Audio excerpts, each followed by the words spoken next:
विद्यार्थियों, स्वागत है आपका एक बार फिर से अरावली पाठशाला की ऑनलाइन क्लासेस में। विद्यार्थियों, हम कक्षा 9वीं के गणित पढ़ रहे थे, जिसमें हमने अपना 8वां चैप्टर शुरू किया था। 8वें चैप्टर के हमने 8.1 तक कंप्लीट कर लिए थे। अब हम आगे करने जा रहे हैं अपनी प्रश्नावली 8.2। इससे पहले कि आप अगर हमारे चैनल पर नए हो तो चैनल को सब्सक्राइब जरूर कर दीजिएगा, क्योंकि हमारे चैनल पर सभी प्रकार के वीडियो, आपके एजुकेशन रिलेटेड सभी प्रकार के वीडियो अवेलेबल है। इसीलिए आप चैनल को सब्सक्राइब करना ना भूलिएगा। चलिए, आज हम स्टार्ट करेंगे 8.2 प्रश्नावली अपनी। जिस 8.2 को हम स्टार्ट कर रहे हैं उसमें एक मध्य बिंदु प्रमेय है, मिड पॉइंट थ्योरम, मध्य बिंदु प्रमेय। उस प्रमेय को आपको समझना बहुत ही ज्यादा जरूरी है। वो प्रमेय हल करने के बाद ही अपन आगे बढ़ेंगे और प्रश्नावली को हल करेंगे, ताकि अपन को एकदम कंसेप्ट क्लियर हो जाए। चलिए अपन आगे बढ़ते हैं। आज का अपना इस सवाल स्टार्ट करते हैं, वीडियो लेक्चर देखिए। अब अपन के पास है मध्य बिंदु प्रमेय, मिड पॉइंट थ्योरम। ये थ्योरम क्या कहती है? ये थ्योरम है किसी त्रिभुज की दो भुजाओं के मध्य बिंदुओं को मिलाने वाला रेखाखंड तीसरी भुजा के समांतर और आधे के बराबर होता है। चलिए, ये सीधी सी बात है। देखिए यहां पर ये जो मध्य बिंदु प्रमेय की जो थ्योरी है, ये क्या कहती है? ये कथन क्या कहता है इसका कि किसी त्रिभुज की दो भुजाओं, मतलब कोई त्रिभुज है, जैसे कि मेरे पास ये वाला त्रिभुज दे रखा है, तो इस त्रिभुज की दो भुजाओं के मध्य बिंदु, मतलब यहां पर अपन देखेंगे, देखिए ये जो भुजा है इसका मध्य बिंदु ये रहा, ठीक है, और दूसरी भुजा है ये, इसका मध्य बिंदु ये रहा, ठीक है। दो मध्य बिंदुओं को मिलाने वाले रेखाखंड, इस बिंदु और इस बिंदु को आपस में मिला दिया, ये वाला रेखाखंड तीसरी भुजा के समांतर, मतलब इस वाली भुजा के ये जो रेखाखंड है वो इस भुजा के समांतर होगा। मतलब समांतर मतलब इसमें कोई भी उभयनिष्ठ बिंदु नहीं होगा। समांतर इस प्रकार से होता है, अगर ऐसे जा रही है तो दूसरी रेखा भी ऐसे जाएगी, दोनों ही आपस में कभी एक दूसरे को कट नहीं करेगी या प्रतिच्छेद नहीं करेगी। ऐसे रेखाओं को प्रतिच्छेद रेखा कहते हैं, सॉरी समांतर रेखा कहते हैं, ठीक है। समांतर होती है और आधे के बराबर होती है, मतलब ये जो रेखाखंड है वो इस रेखाखंड का आधा होता है। कितना होता है? आधा होता है। तो अपन को सीधी सी बात है, जैसे अब मैं इस त्रिभुज का नाम दे रहा हूं ए बी सी, इसका मैंने नाम दिया ई और इसका नाम दिया मैंने एफ। यहां पर मुझे सिद्ध करना है, ठीक है। क्या सिद्ध करना है? चलिए, एक तो सिद्ध करना है मुझे कि भाई ये वाला, ये मध्य बिंदु प्रमेय कहती ही ये है कि भाई ये ई एफ है, ये जो ई एफ वाला रेखाखंड है वो रेखाखंड बीसी रेखाखंड के समांतर होता है। ये मध्य बिंदु का कथन है, ठीक है। आगे अपन इस कथन को सिद्ध भी करेंगे, ठीक है। सबसे पहले अपन परिभाषा उसको समझते हैं कि ये वाला ये रेखाखंड इस रेखाखंड के समांतर होता है। दूसरा पॉइंट ये कहता है कि ये जो है ई एफ, क्या जो ई एफ है वो इसका आधा होता है, बीसी का आधा होता है, मतलब बीसी बटे 2। ये जो दो कथन हैं ये किसके हैं? ये मध्य बिंदु प्रमेय के कथन है। आया समझ में? अब अपन इस वीडियो लेक्चर में इन प्रमेय को अपन सिद्ध करेंगे कि किस प्रकार से ये जो आंसर है दो वो आए अपने, ठीक है। चलिए, सबसे पहले अपन स्टार्ट करते हैं इसका सिद्ध करना, ठीक है ना। सबसे पहले अपन क्या करेंगे? सबसे पहले मैं एक त्रिभुज लूंगा, ठीक है। यहां पर मैं चित्र आपके लिए ड्रॉ कर देते हैं, चित्र अपन, ठीक है। चलिए, सबसे पहले अपन एक यहां पर एक त्रिभुज लेंगे, ठीक है। दिखाई दे रहा है? बढ़िया। चलिए, अब इस त्रिभुज का अपन नाम रखेंगे, जैसे मैंने इसका नाम रखा ए बी सी। क्या नाम रखा? A B C. अब इनके मध्य बिंदु, ये इसका मध्य बिंदु ये, इसका मध्य बिंदु ये, मैंने इसका नाम रखा ई और इसका नाम रखा मैंने एफ, ठीक है। ये क्या है? मध्य बिंदु है। अब मध्य बिंदु को मिला दो, मध्य बिंदु को मिलाने वाला एक रेखाखंड खींचना है, तो यह मैं रेखाखंड खींचूंगा यहां से ये यहां तक। चलिए, ठीक है, बढ़िया। यहां पर मैंने क्या किया? ये एक रेखाखंड खींचा। फिर आगे जाकर अपन लिखेंगे भी, अब रचना करनी है, रचना भी करेंगे, ठीक है ना। चलिए देखिए, अब ये बीई है ना, ये बीई इसी के समांतर आप एक और रेखा खींचिए, सी को आगे बढ़ाइए, इसी के समांतर आगे बढ़ाना है। मैंने बी के समांतर ये वाला मैंने इसके समांतर होना चाहिए, ऐसे है तो ये भी इतनी डिग्री पर थोड़ा आपको झुकाना है, ठीक है, समांतर देखना है। समांतर कर दिया। अब देखिए, अब मुझे एप को आगे बढ़ाना है, मैं एप को आगे बढ़ा दूंगा यहाँ से, ये मैंने एप को आगे बढ़ाया, ये यहाँ पर एक दूसरे को काट रहे हैं, ठीक है ना। चलिए यहाँ तक अपने बढ़िया से हो गया। देखिए यहाँ पर एक दूसरे को काट रहे हैं, जिस बिंदु पर काट रहे हैं उस बिंदु का मैंने नाम दे रहा हूँ डी। क्या नाम दे रहा हूँ मैंने? डी, ठीक है। बी सी डी और ये एक प्रकार से अपन के पास समांतर चतुर्भुज जैसा दिखाई दे रहा है। ये अपने करना जरूरी है। यहाँ तक आपको समझ में आया होगा अच्छी प्रकार से। अब अपन आगे किस प्रकार से करें वो देखिए। चलिए यहाँ तक हो गया। अब देखिए सबसे पहले मुझे लिखना है दिया हुआ है। सबसे पहले मुझे क्या लिखना है? गिवन के मुझे क्या दिया हुआ है। सबसे पहले मैं लिखूंगा दिया हुआ।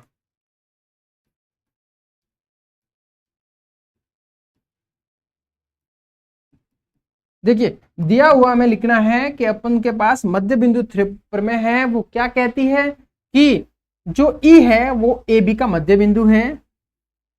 ई ए बी का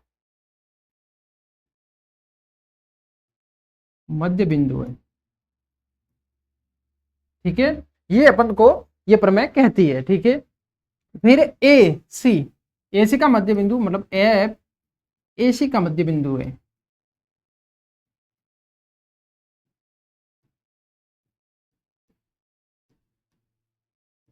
यहां तक हो गया। चलिए समझ में आ रहा है बढ़िया से। चलिए इसका मतलब क्या हुआ, ये अगर इस पूरी लाइन का मध्य बिंदु है, ये एफ इस पूरी का मध्य बिंदु है, तो ए ई और बी ई बराबर होंगे, बराबर बी, ठीक है।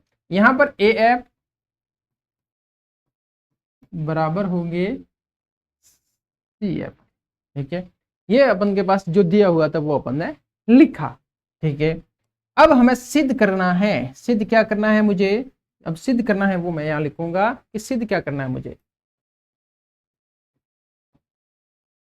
सिद्ध करना है।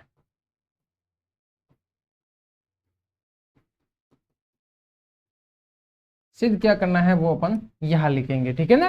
जो सिद्ध करना है, सिद्ध क्या करना है मुझे सिद्ध बताना है ई एफ है समांतर बी सी के। तो देखिए ई एफ समांतर बी सी की, और सिद्ध करना है कि ई एफ है वो बी सी का आधा है। तो मुझे सिद्ध करना है E F equal to B C बटे 2। ये मुझे सिद्ध करना है, ठीक है। कंप्लीट। यहां तक समझ में आ रहा है अच्छे से? ठीक है। इस प्रमेय को आप ध्यान से समझिएगा, बहुत ही ज्यादा सरल सवाल है और बहुत ही लाइफ में आगे भी काम आने वाली है, ठीक है। चलिए अब हम करेंगे एक स्टेप और, करेंगे रचना। क्या करेंगे अपन? रचना करेंगे। देखिए यहां पर मैं स्टेप लिखूंगा रचना। देखिए और रचना में अपन क्या करेंगे? देखिए रचना में अपन करेंगे बीई के समांतर अपन ने सीडी खींचा है, तो यहां पर मैं लिखूंगा सीडी समांतर, किसके समांतर सीडी खींची है मैंने? बीई की खींचा तथा एफ को डी तक बढ़ाया।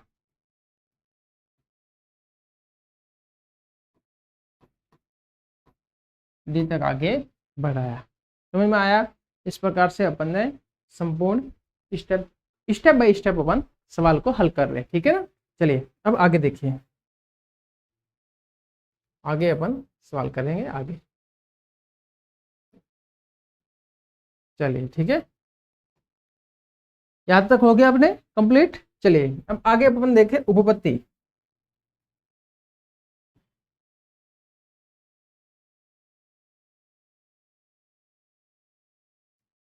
उपपत्ति करनी है अपन को। क्या करनी है?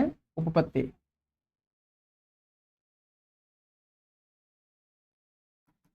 ठीक है।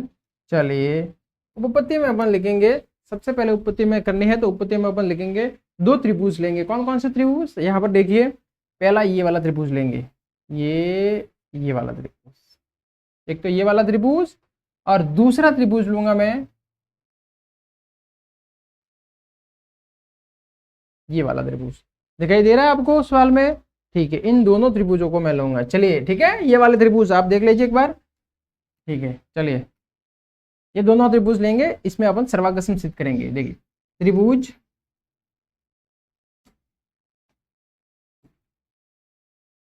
त्रिभुज ए, देखिए ए ई एफ, ए ई एफ व त्रिभुज C D F, C D F में दोनों त्रिभुज लिए। दोनों त्रिभुज को अपन सर्वागसम सिद्ध करना है। तो यहाँ पर देखिए, यहाँ से मैं आऊंगा तो यहाँ ये सीधा यहाँ पर जेड बन रहा है, फिर यहाँ से ये जेड बन रहा है, मतलब ए और सी आपस में कोण बराबर हो जाएंगे। एकांतर कोण है दोनों त्रिभुजों में, तो कोण ए बराबर कोण सी एकांतर। कैसे कोण है ये? एकांतर कोण है। ठीक है, समझ में आया कंप्लीट। फिर देखिए यहाँ पर इस कोण को मैं जैसे कि अब यहाँ पर आप देखिए, हमने पहले भी सिद्ध किया हुआ है कि देखिए ए सी का मध्य बिंदु है एफ, तो मैंने ये लिखा हुआ है, देखिए ए एफ और सी एफ, मतलब सी एफ ये वाले भुजा और ये वाले भुजा आपस में इक्वल है, जो अपन ने पहले से गिवन में जो दिया हुआ है उसमें लिखा हुआ है। तो यहाँ पर मैं लिखूंगा A F equal C F दिया है। ठीक है, ये अपन को दे रखा है, गिवन है। चलिए यहाँ तक कंप्लीट हो गया। अब आगे सवाल देखिए। अब मैंने ये कोण माना 1 और ये कोण माना मैंने 2, तो ये आपस में कोण इस प्रकार से कोण बनते थे। आपने पहले भी पढ़ा होगा कि ये क्रॉस लाइन हो रही है और यहाँ पर कोण बन रहा है, तो ये वाले कोण कैसे कोण कहलाते हैं? शीर्षाभिमुख कोण। तो यहाँ पर मैं देखूंगा कोण 1 बराबर कोण 2। कैसे कोण है ये? शीर्षाभिमुख कोण, शीर्षाभिमुख कोण है। कैसे कोण है ये? शीर्षाभिमुख कोण। आया समझ में? चलिए यहां तक अपने कंप्लीट हुआ। अब आगे देखते हैं आगे किस प्रकार से करेंगे। देखिए कोण भुजा कोण, मतलब कोण भुजा कोण नियम से दोनों ही सर्वागसम है। अतः ए एस ए नियम से त्रिभुज ए ई एफ सर्वागसम है त्रिभुज सी डी एफ से। ये दोनों ही त्रिभुज आपस में कैसे आ गए? सर्वागसम आ गए। कैसे आ गए? सर्वागसम आ गए। समझ में आ रहा है कंप्लीट यहाँ से? अब यहाँ देखिए, अगर दोनों ही त्रिभुज आपस में दोनों ही सर्वागसम है, तो इस वाले त्रिभुज की ये साइड सी डी और इस त्रिभुज की ये साइड ई ए आपस में इक्वल होगी, और ये वाली साइड देखिए एफ डी और इस त्रिभुज की ई एफ ये भी इक्वल होगी। क्यों? क्योंकि सर्वागसम त्रिभुज के संगत भाग है और संगत भाग आपस में बराबर होते हैं। तो मैं यहाँ लिख सकता हूं एफ डी ये वाले भुजा और इसकी ये वाले भुजा ई एफ, मतलब मैं यहाँ लिख सकता हूं एफ डी बराबर ई एफ। ठीक है, ये लिख बाय सीपीसीटी, यहाँ लिखेंगे बाय सीपीसीटी, सर्वागसम त्रिभुज के संगत भाग। ठीक है, इसको अपन ने दिया समीकरण नंबर 1। समझ में आया? चलिए अब यहाँ पर देखिए, ये वाली साइड सी डी और ये वाली साइड ए भी आपस में इक्वल होगी। A D sorry C D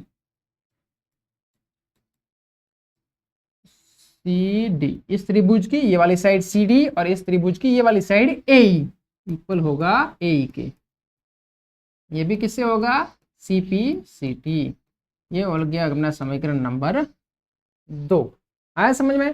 फिर यहाँ पर देखिए, अब अपन को एक चीज अपन को गिवन है, क्या?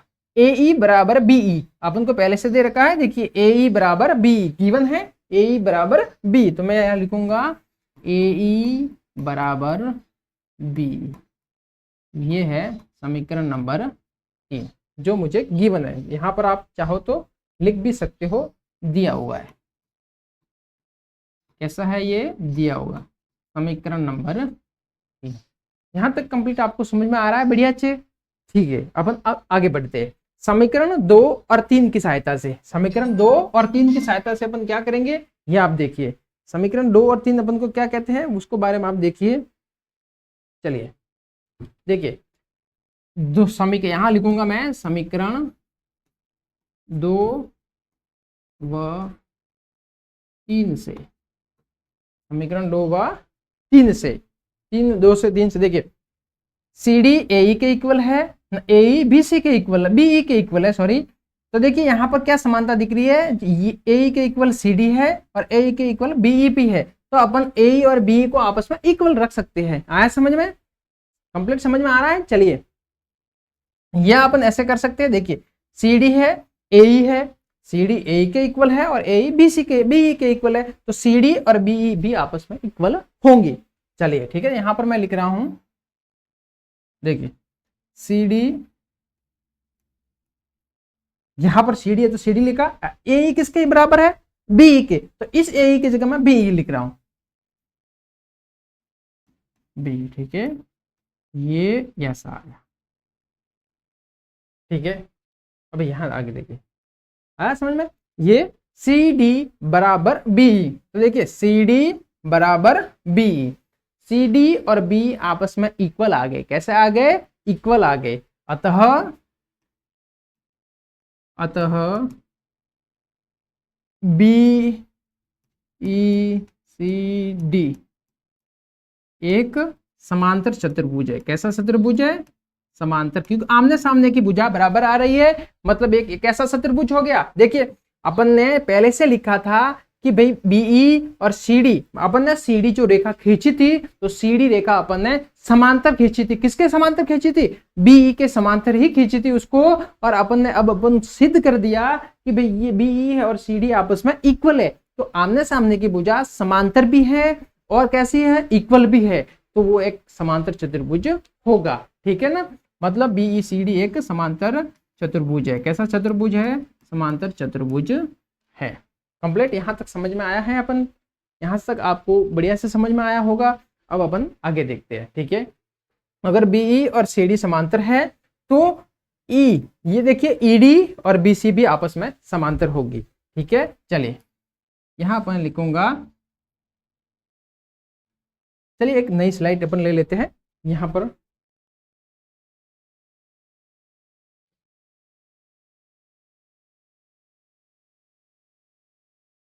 मैं इसको साइड में थोड़ा कर रहा हूं, ये ठीक है। अब मेरे पास थोड़ी वो स्पेस आ गया। चलिए अब मुझे क्या लिखना है यहाँ पर, देखिए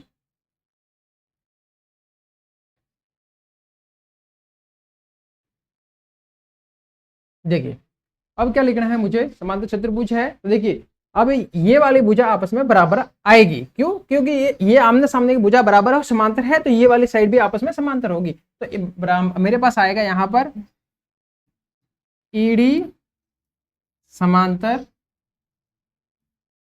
बीसी और ईडी इक्वल होगी बीसी के, ठीक है, क्योंकि बीई डीसी एक समांतर चतुर्भुज है, ये अपन ने कारण लिख दिया, ठीक है। चलिए अब जो बीडी है अपन ने पहले हल किया था, वो देखिए यहां पर मैं बता रहा हूं आपको, देखिए मेरे पास है ईडी, ये वाला है ईडी, ईडी क्या हो सकता है, ईडी देखिए ईडी है तो मैं इसको ऐसे भी लिख सकता हूं, ईडी के दो टुकड़े हो रहे हैं, देखिए ये ऐसे ईडी रेखा जा रही है, ठीक है ना, ई और ये डी, तो इसको बीच में से दो टुकड़े हो रहे हैं, इसका नाम दिया मैंने एफ, जो यहाँ पर कंडीशन बन रही है। अब ये एफ डी और ई एफ दोनों ही मिलकर ईडी बना देंगे, तो यहाँ पर मैं लिख सकता हूँ ईडी की जगह एफ डी और एक E F D plus E F, ठीक है, बराबर में आएगा बीसी। समझ में आया। चलिए यहां तक बढ़िया से हो गया। अब आगे देखिए एफ डी बराबर F D plus E F बराबर बीसी, तो यहां पर अपन ने पहले एक हल किया था, ये वाला समीकरण देखिए आप, अपन ने जस्ट पहले हल किया था ये वाला, ये वाला देखिए एफ डी और ई एफ डी किसके इक्वल है, ई एफ के इक्वल है, ठीक है ना, तो एफ डी की जगह मैं ई एफ लिख सकता हूं, ठीक है ना, तो एफ डी की जगह मैं लिखूंगा ई एफ, क्या लिखूंगा, E F plus E F बराबर बी सी, समीकरण एक से, ठीक है, कितना हो गया, 2EF बराबर BC। अब EF बराबर हो जाएगा BC/2, ये मेरे आंसर लाना था और यही आंसर अपने पास आ गया। ठीक है, समझ में आया। चलिए, ये अपन को सिद्ध करना था कि भाई ई एफ है वो बी सी के आधी है। ठीक है ना। तो देखिए अपन को सिद्ध क्या करना था, ये वाला दोनों समांतर सिद्ध करनी थी जो हो गई, और एक ये सिद्ध करना था जो अपन ने ये भी सिद्ध कर दिया। यहाँ तक आपको उम्मीद करते हैं यहाँ तक आपको बढ़िया से समझ में आ रहा होगा। चलिए यहाँ तक अपने हो गया।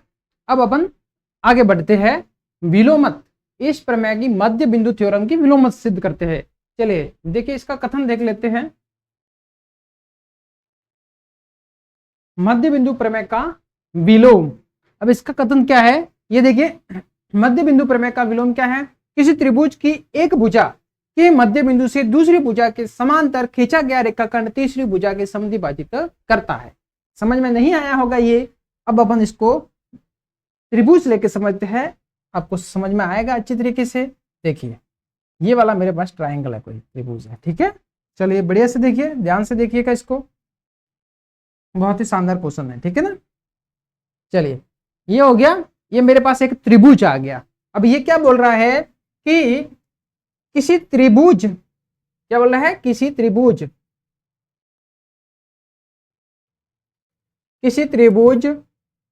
की एक भुजा के मध्य बिंदु से दूसरी भुजा के समांतर। ठीक है, ये मैंने माना एक भुजा है, ये दूसरी भुजा है, और ये वाले मेरे पास है तीसरी भुजा है। समझ में आया, 1 2 3। ठीक है, तीन भुजा, इसका नाम मैंने दिया ए, इसका नाम मैंने दिया बी, और इसका नाम दिया मैंने सी। कंप्लीट, समझ में आ रहा है। चलिए क्या बोल रहा है, एक भुजा, किसी त्रिभुज की एक भुजा के मध्य बिंदु, मतलब इसका मध्य बिंदु लिया मैंने ये। ठीक है, दूसरी भुजा के समांतर, मतलब एक भुजा का मध्य बिंदु, तो इस भुजा का मध्य बिंदु इस भुजा के समांतर किसी कोई दूसरी भुजा, मतलब मैंने ये भुजा मानी, इस भुजा के समांतर। ठीक है, खींचा गया रेखाखंड तीसरी भुजा को समद्विभाजित करता है। मैं यहां से एक रेखाखंड ये खींच रहा हूं। ठीक है ना, ये मैंने एक रेखाखंड खींचा, क्या खींचा, रेखाखंड। तो ये बोल रहा है कि ये एक इस भुजा का ये मध्य बिंदु इस भुजा के समांतर है, तो सिद्ध कीजिए कि ये इस भुजा को मध्य बिंदु मतलब समद्विभाजित कर रहा है, दो भागों में बांट रहा है। मतलब अपन को ये बताना है, अपन को क्या दे रखा है कि ई, चलिए अपन को सिद्ध करना है कि भाई ए बी, सॉरी अब इसका नामांकन कर दो आप यहाँ पर। इसका नाम दिया मैंने ई, नाम नहीं दिया था मैंने, इसका नाम दिया मैंने एफ। ठीक है, तो चलिए यहाँ पर अपन को गिवन है कि ए इक्वल है बी, ये अपन को दे रखा है। ठीक है, एक मेरे पास है कि भाई ई एफ समांतर है, किसके समांतर है, बी सी के। अब मुझे सिद्ध करना है ए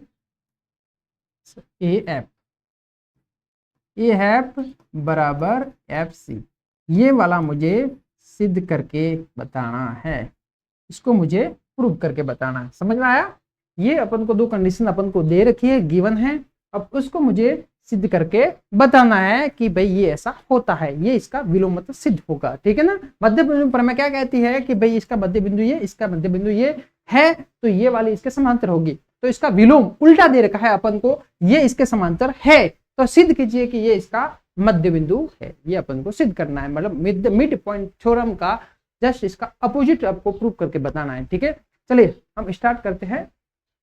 देखिए अपन यहां पर स्टार्ट करते हैं।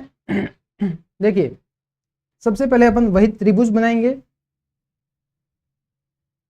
ये मैंने त्रिभुज बनाया है, कंप्लीट, समझ में आ रहा है। चलिए इसको मैं कलर कर देता हूं।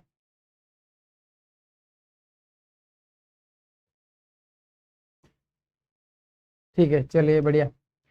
अब आगे देखिए, अब इसको नामांकन कर देते हैं इसका। इसका मैंने नाम दिया ए बी सी।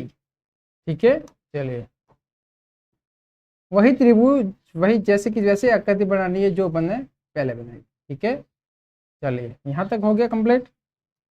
इसका नाम दिया मैंने ई, इसका नाम मैं दूंगा एफ। ठीक है, चलिए अब मुझे इस बिंदु के समांतर, मतलब यहां से लाइन खींचनी है, ये लाइन खींची, ठीक है। अब मुझे एफ को आगे बढ़ाना है, ये यहाँ तक मैंने एफ को आगे बढ़ा दिया, ठीक है। चलिए अब इस बिंदु का मैं नाम दे रहा हूँ डी। क्या नाम दे रहा हूँ इसका मैं? डी। दिखाई दे रहा है अच्छे से? चलिए ठीक है। अब ये मेरा कंप्लीट चित्र बन गया है, ठीक है। तो सबसे पहले मैं लिखूंगा गिवन, कि क्या मुझे दे रखा है वो सबसे पहले मैं लिखूंगा, ठीक है ना। यहाँ पर मैं लिखूंगा दिया हुआ है।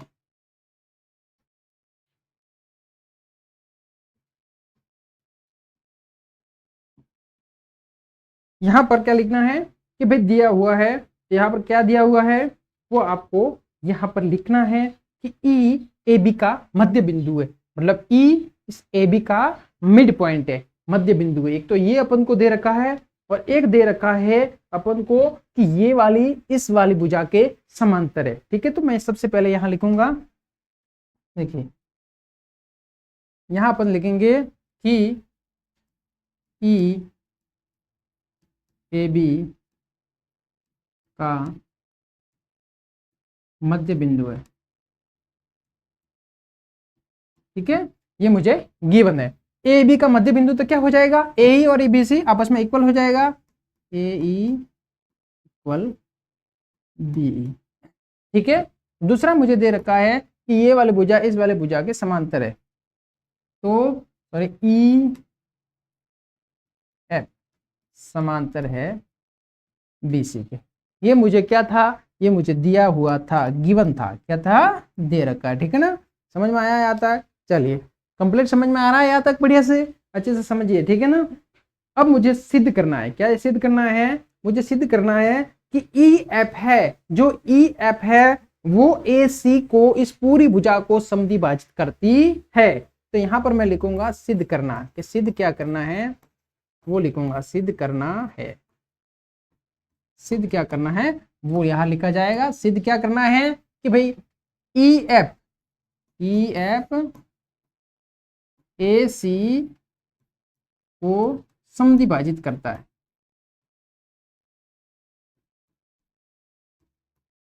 समद्विभाजित करती है, ठीक है ना। अगर समद्विभाजित करती है तो ए ई ए एफ और सी एफ इक्वल हो जाएगा, तो यहाँ पर रहेगा A F equal C F. Short में कहने जाए ये अपन को सिद्ध करके बताना है। कंप्लीट यहाँ तक समझ में आया। अब अपन करेंगे रचना। क्या करेंगे, रचना के लिखेंगे। चलिए सबसे पहले अपन यहाँ लिख देते हैं रचना। क्या लिखेंगे, रचना। वही पॉइंट लिखना है रचना में। सबसे पहले रचना में क्या पॉइंट लिखेंगे कि भाई सी डी बीई के समांतर खींचा, सी डी समांतर बीई खींचा और एफ को डी तक बढ़ाया, जो पहले वाले प्रमेय में था वो कि वो अपन इसमें भी रचना लिखेंगे, बढ़ाया। कंप्लीट समझ में आ रहा है यहाँ तक? बढ़िया से अच्छे से समझ में आ रहा है। चलिए अब अपन आगे करते हैं उपपत्ति। क्या करेंगे अब इसके आगे, उपपत्ति करेंगे अपन।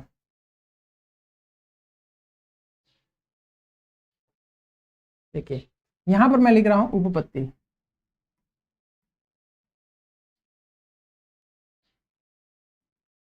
ठीक है, चलिए उपपत्ति में देखिए यहां पर अपने पास क्या दे रखा है, मैंने बी को सी डी के समांतर किया है। किससे, रचना से। तो मैं यहां लिखूंगा बीई समांतर सी डी, रचना से। रचना की है तो रचना के द्वारा अपन ने यह दर्शाया है। यहां पर इसको मैं ले रहा हूं समीकरण नंबर 1। समझ में आ रहा है बढ़िया से? ठीक है। फिर देखिए अपन को ये रचना से अपन ने किया, इसके समांतर मैंने ये लाइन खींची है, जो रचना से मैंने रचना की है उसमें इसी प्रकार से ये सीडी लाइन खींची है ताकि ये दोनों समांतर हो जाए।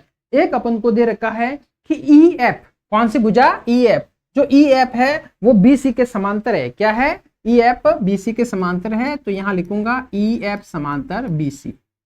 ये मुझे गिवन है, पहले से दे रखी है। देखिए इसमें ई एफ समांतर बी सी, ये मुझे दिया हुआ है। कैसा है, दिया हुआ। इसको मैं लिखूंगा समीकरण नंबर 2। कंप्लीट। यहां से समझ में आ रहा है? अच्छे से समझिएगा सवाल को, ऊपर में बहुत ही ज्यादा सरल है, ठीक है ना। अब इस प्रकार से ये आगे बीसी समांतर, ठीक है। अगर ये समांतर है, अगर बीई, यहां पर देखिए ई एफ समांतर है इसके बीसी के, तो ई डी भी समांतर होगा इसी के, ठीक है ना। क्योंकि देखिए एक ही लाइन है सीधी, तो ये इसके समांतर है, तो ये भी इसके समांतर होगा। तो यहां पर मैं लिखूंगा ई डी समांतर होगा बीसी के। चलिए यहां पर इसको आप समीकरण नंबर 2 दीजिए, सही रहेगा, ठीक है ना। तो ये वाला समीकरण नंबर 2 हो गया, ठीक है, कंप्लीट। अब यहां देखिए समीकरण 1 व 2 से, यहां पर देखिए समीकरण 1 कहता है कि ये वाली साइड और ये वाली साइड आपस में समांतर है, और दूसरा समीकरण कहता है कि ये वाली ऊपर वाली साइड ईडी और नीचे वाली बीसी समांतर है। तो इससे क्या पता चलता है? इससे दिखाई दे रहा है कि आमने सामने की भुजाएं समांतर बता रहा है, और आमने सामने की भुजा किसमें बराबर होती है? समांतर किसमें होती है? समांतर चतुर्भुज में आमने सामने की भुजा समांतर और बराबर होती है, ठीक है ना। तो अपन कह सकते हैं, इससे ये निष्कर्ष निकलता है कि बी ई डी सी एक समांतर चतुर्भुज है, समांतर चतुर्भुज है। समझ में आया? समीकरण नंबर 1 और 2 से हमको पता चला कि बीडीसीए एक समांतर चतुर्भुज है। यहां तक आपको कंप्लीट हुआ होगा, कोई किसी भी प्रकार का कोई डाउट नहीं होगा। आया समझ में? चलिए अब अपन को दे रखा है बीई और एई। देखिए ये वाली साइड और ये वाली साइड आपस में अपन को इक्वल दे रखी है। देखिए स्टार्टिंग में जो अपन ने गिवन में लिखा था, सिद्ध दिया हुआ में लिखा था एई, और ये वाली दोनों साइड अपन को इक्वल दे रखी थी, ठीक है ना। चलिए यहां तक अपन को दे रखा था, तो अपन लिख देते हैं। अब आगे देखते हैं, चलिए आगे देखते हैं।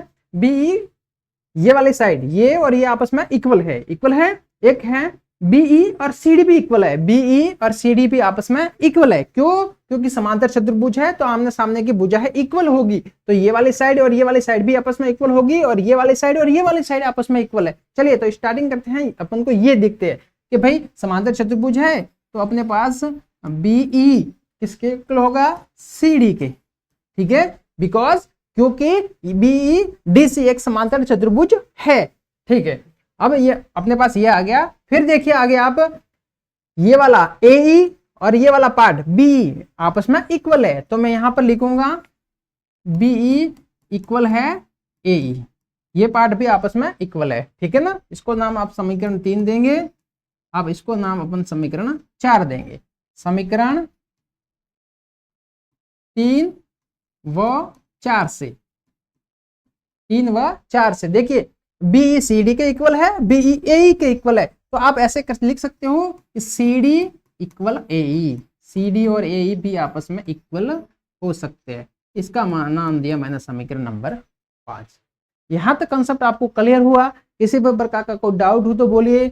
बीईसीडी बीईडीसी ये एक समांतर चतुर्भुज आ गया कंप्लीट। अब आके इसकी आमने सामने की भुजाएं समांतर भी है तो बराबर भी होगी, समांतर चतुर्भुज है तो। फिर अपन देखिए ये वाली और ये वाली साइड गिवन है जो दे रखी है अपन को, तो ये इस प्रकार से अपने पास 2 समीकरण आ गए। तो बीई सीडी के इक्वल, बीई एई के इक्वल, तो सीडी और एई भी आपस में इक्वल होंगे। इस प्रकार से अपने संपूर्ण अपन ने यहाँ तक कंप्लीट इसको हल कर दिया। अब अपन इसको आगे हल करते हैं। आगे हल करने के लिए यहाँ पर देखिए मैं इसको थोड़ा छोटा कर देता हूँ, ठीक है ना।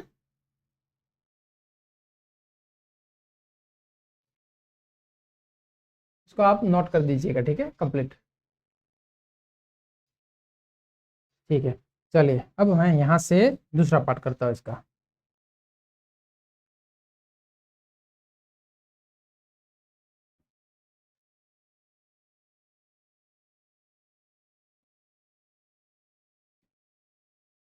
ठीक है, चलिए यहां तक हो गया कंप्लीट। ये सवाल आप थोड़ा ध्यान से देखिएगा, इस सवाल को थोड़ा बड़ा कर दे रहा हूं, आपको ज्यादा छोटा ना हो जाए, बस ठीक है, कंप्लीट, ठीक है।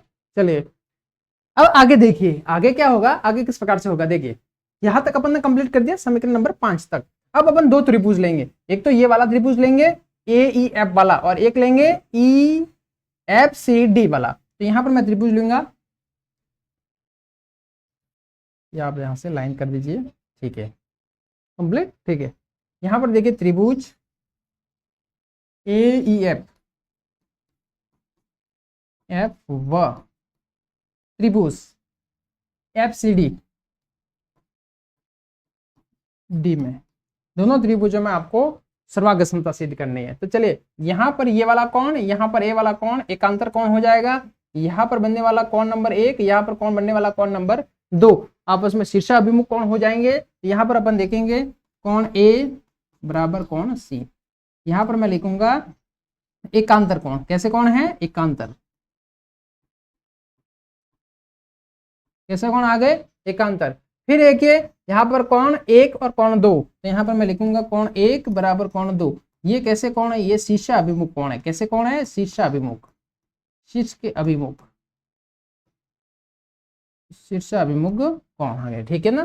फिर देखिए समीकरण 5 क्या कहता है, CD भुजा और ए भुजा आपस में इक्वल है, तो CD यहां मैं लिखूंगा CD बराबर ए,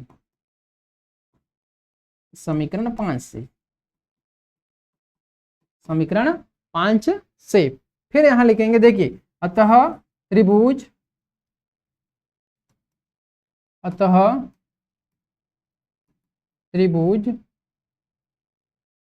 त्रिभुज कौन सा था, AEF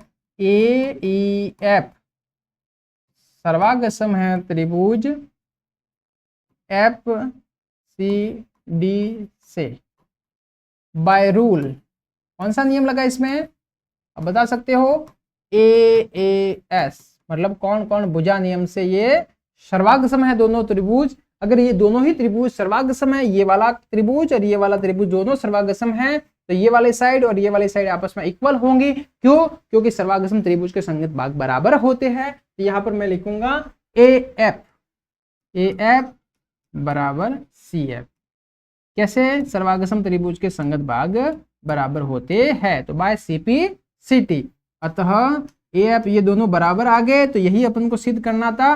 अतः EF भुजा है वो EF AC को